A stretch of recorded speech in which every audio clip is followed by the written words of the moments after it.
ஜெயலலிதாவால் பாராட்டப்பட்ட உங்களுக்கு அவரோட எங்கே பிரச்சனை ஆரம்பமாச்சு?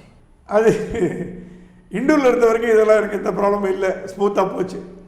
நான் இந்த ராஜீவ்காந்தி அசாசினேஷன் ஸ்டோரி வந்தோடனே Arun puri owner India today கூப்பிட்டார். எங்கிட்ட வந்து ஜாயின் பண்ணி உன்னை பீரோ சீஃபாக போட்டுறேன் சென்னை இந்தியா டுடே இங்கிலீஷ்க்கு அப்படின்னார். நான் சொன்னேன் நான் இண்டூரில் விட்டு வரமாட்டேன் அப்படின்னு. அப்புறம் எங்கள் முதலாளிகிட்டே போய் சொன்னேன், இந்த மாதிரி என்னை வந்து அருண் பூரி கூப்பிட்றாரு, நான் போட்டுமா வேண்டாமா, எனக்கு போகிறதுக்கு பிடிக்கல. என் முதலாளி சொன்னால் நீ போய் சார் டெல்லி கூப்பிட்றாரு, ஒரு மரியாதைக்கு போய் பார்த்துட்டு வா அப்படின்னார். நான் அருண்பூரி டெல்லியில் மீட் பண்ணேன்.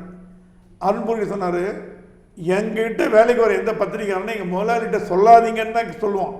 அவங்ககிட்ட ஜாயின் பண்ணுறது வந்து அப்பாயின்மெண்ட், நீ முதலாளிகிட்ட சொல்லிட்டு வந்திருக்க, இங்கே வந்து தைரியமாக நான் ஜாயின் பண்ண மாட்டேன், உங்களை பார்க்க தான் வந்தேன், நீங்கள் மரியாதைக்கு டிக்கெட் அமைச்சிங்க பார்க்க வந்தேன்னு சொல்கிற, நீ போ முதலாளிகிட்ட நான் பேசிக்கிறேன்னாரு. அவரை எங்கள் பாசை கூப்பிட்டு எனக்கு இவன் தான் வேணும் அப்படின்னாரு.